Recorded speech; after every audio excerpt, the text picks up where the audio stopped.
Ya, bismillahirrahmanirrahim. Assalamualaikum warahmatullahi wabarakatuh. Hari ini saya akan memberikan informasi, berita atau peristiwa-peristiwa yang terjadi dari kemarin sampai hari ini. Ada berita yang cukup hangat ya.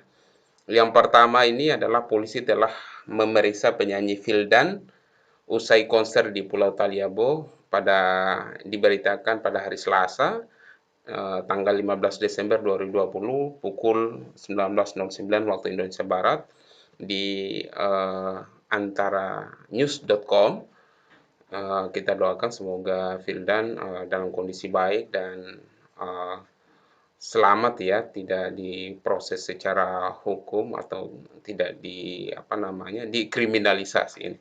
Semoga karena ya pastinya di sini Vildan posisinya kan sebagai tamu undangan dan dia tidak tahu menahu tentang masalah massa itu, karena pihak panitia lah yang harusnya banyak bertanggung jawab terhadap kerumunan yang ada.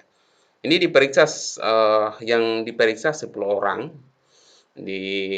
terkait dengan kerumunan di Pulau Taliabo beberapa hari yang lalu. Jadi ini yang diperiksa ini salah satunya adalah camat Pulau Taliabo Barat, 2 orang anggota polisi, 2 orang masyarakat sipil, 2 orang penyelenggara, 1 orang tamu undangan, 1 orang manajemen penyanyi dan penyanyi dangdut Vildan Rahyu. Kita doakan semoga semuanya baik-baik saja, berjalan lancar, tidak ada yang boleh dikriminalisasi.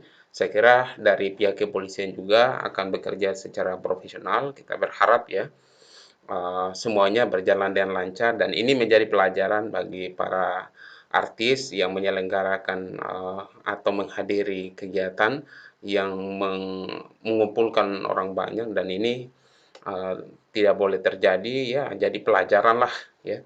Saya kira tidak perlu diproses dengan serius, pastinya harus menjadi pelajaran saja. Kemudian yang selanjutnya adalah KPK meminta jerat ex-Menteri Sosial Juliari dengan ancaman hukuman mati. Wow. Ini diberitakan di jawapos.com pada tanggal 16 Desember 2020 pukul 11 ya, pukul 11.59 waktu Indonesia Barat.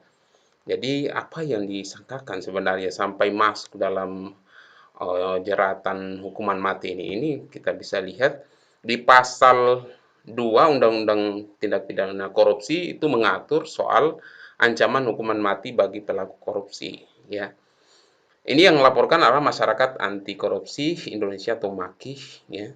Ada beberapa bukti di Undang-Undang Nomor 31 Tahun 1999 Pasal 2 Ayat 1 berbunyi, setiap orang yang secara melawan hukum melakukan perbuatan memperkaya diri sendiri atau orang lain atau suatu korporasi yang dapat merugikan keuangan negara atau perekonomian negara dipidana dengan pidana penjara seumur hidup atau pidana penjara paling singkat 4 tahun dan paling lama 20 tahun dan denda paling sedikit 200 juta rupiah dan paling banyak adalah 1 miliar rupiah.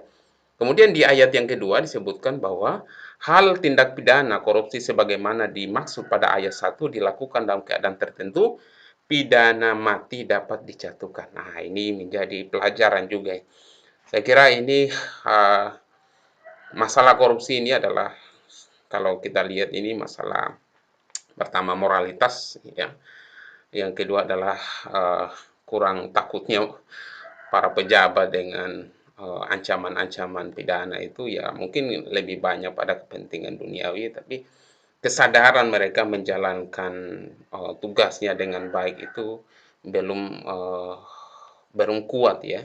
Ya, sehingga banyak godaan-godaan dari luar yang membuat mereka semakin terlena dengan godaan yang padahal untuk godaan itu yang membuat mereka terjerat dalam tindak pidana itu baru tindak pidana korupsi, itu belum masuk pada dosa yang dimana ada 200 kurang lebih 250 juta rakyat Indonesia merupakan dampak dari wabah COVID-19, dan ini harus tidak boleh terjadi lagi ya pada pejabat-pejabat atau katakanlah pegawai-pegawai di bawahnya pastinya.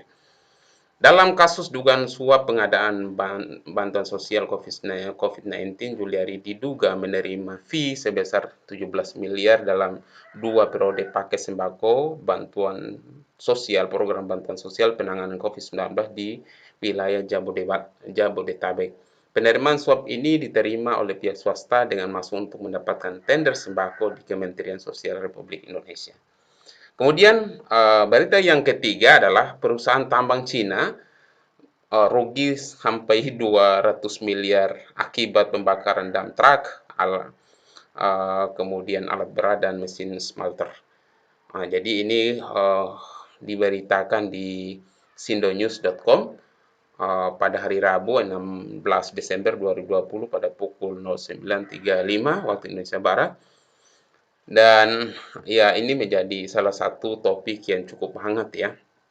Di sini ada sebelumnya ratusan buruh di kawasan industri pertambangan nikel milik PMA Cina ini berdemonstrasi menuntut kenaikan gaji dan penetapan karyawan tetap di perusahaan. Jadi ya masalah gaji ini memang masalah yang sangat krusial, sangat penting apabila diabaikan, apalagi tidak adil dengan masyarakat yang ada di tempat atau katakanlah dengan para pekerja yang ada di Indonesia pastinya tidak diperlakukan dengan adil, maka ini akan menimbulkan kecemburuan sosial dan pastinya akan terjadi konflik. Ya, akibatnya seperti ini. Ya, banyak alat-alat berat yang dirusak. Itu saja yang bisa saya berikan. Terima kasih. Billahi taufiq wal hidayah. Assalamualaikum warahmatullahi wabarakatuh.